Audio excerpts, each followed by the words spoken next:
morning. I came down to the coast today with my Camera SF Modi 15 to do a micro cooking session. So I was going to cook breakfast on a cast iron, or in a cast iron pan, on a micro stove in my smallest pack, say the Camera SF Modi 15.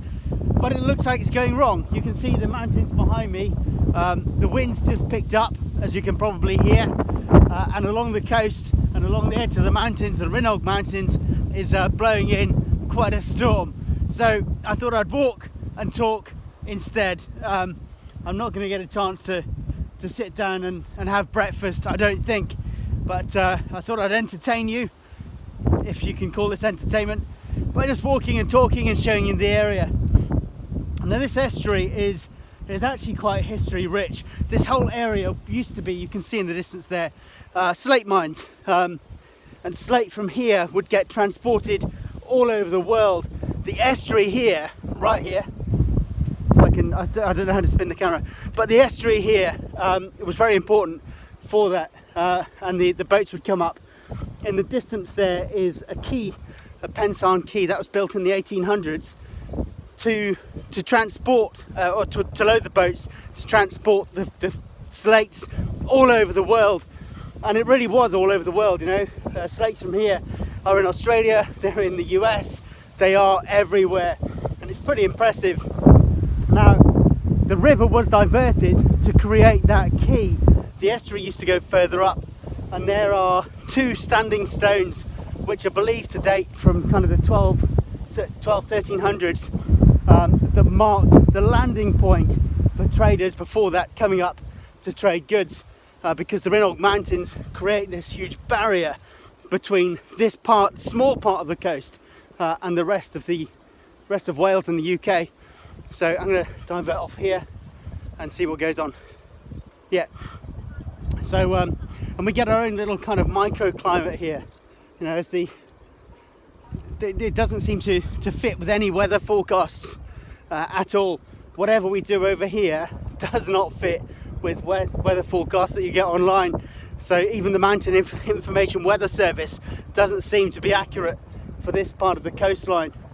But it's beautiful. I mean, look, that mountain there is that stands proud of the rest of the Rhinogs, which are currently shrouded in cloud at the minute. So up there is Rhinog Vac and Rhinog Vower, and you can see the estuary along here.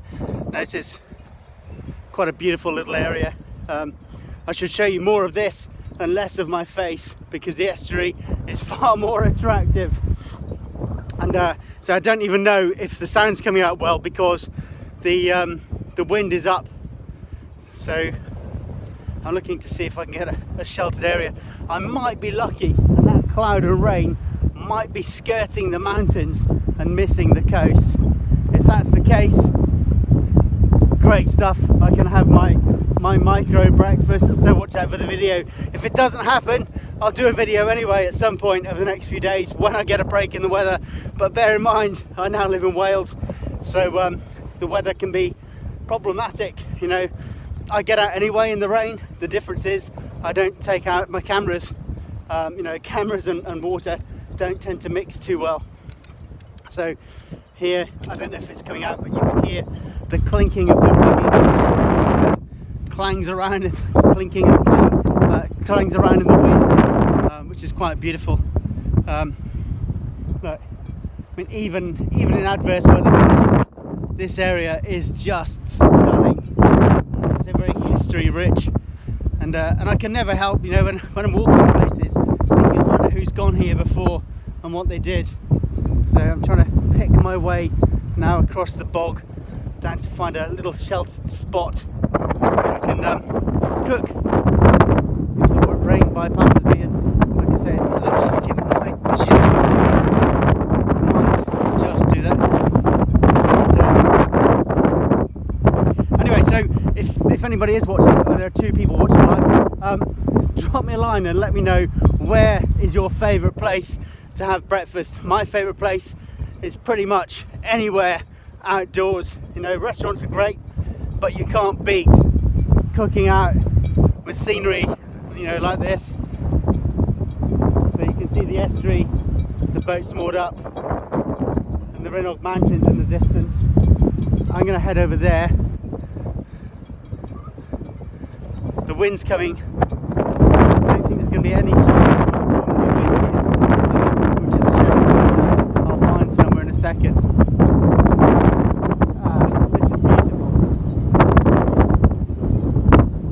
Now what I'm doing is stuff, this is my first YouTube live, but when I do stuff like this, kind of on Instagram, I do Instagram quite a bit, I've become aware that I talk a lot, and it's weird because you feel that you have got to talk because the camera's on. Oh, somebody's been here and had a little fire, look. So somebody's done something at some point. Do you know, I might just pitch up here and see what happens. I'm going to go, I'm going to have my breakfast. Thanks very much for tuning in, if indeed you did tune in, and if you didn't, well, you didn't see it anyway. So I'm going to go and enjoy this view, enjoy that view. Stunning. Catch you later. Now I don't know how to end it. No, don't press that button. End streaming. Am I sure that I want to end streaming? Absolutely. No doubt you're quite sure that you want me to end streaming as well. Here we go. End.